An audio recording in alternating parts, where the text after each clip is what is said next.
Did you know that legal slavery exists in the USA right now? Here's a little known fact. The 13th Amendment didn't abolish slavery, only restricted it. The amendment says, neither slavery nor involuntary servitude, except as a punishment for crime whereof the party shall have been duly convicted, shall exist within the United States. In other words, no slavery, unless you're convicted of a crime. That exception created a dangerous loophole. See, before the Civil War, the southern states depended on slaves.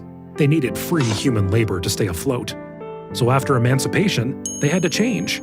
But it was so much easier to just find new ways to get slave labor. So what did they do? They passed all sorts of laws criminalizing things like vagrancy, the use of obscene language, and even just being unemployed. And who was arrested for these newly invented crimes? Almost exclusively African American former slaves. Then, under the convict lease system, those former slaves were leased out to companies and forced to work for free. Some were even returned to the same plantations where they had worked before as slaves. It was the same old slavery, just repackaged to fit within the bounds of the 13th Amendment. Fast forward to the present, and here's the kicker.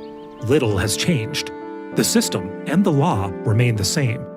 Many Americans will tell you that the US got rid of slavery in the 1860s, but the truth is that legalized, constitutionally ratified slavery is an $80 billion industry in the United States today. Tayba Foundation students behind bars report being paid just pennies per hour for high-impact jobs like manufacturing, sometimes without proper workplace safety measures in place. And for a lot of prisoners, there's no option to refuse the work. In some states, it's even legal to force prisoners to work for free under threat of solitary confinement.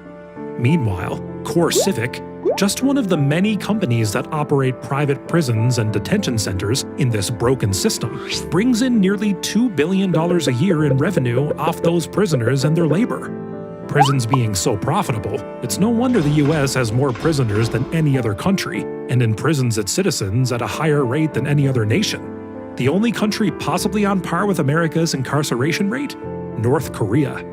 These insane numbers are driven by equally insane policies that lock up the mentally ill instead of treating them, penalize low-level criminals with extreme, disproportionate sentences, and even end up putting far too many innocents behind bars unjustly.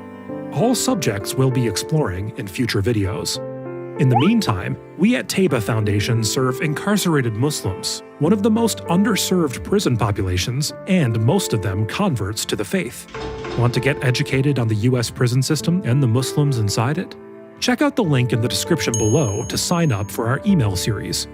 To support our work, head to taybafoundation.org.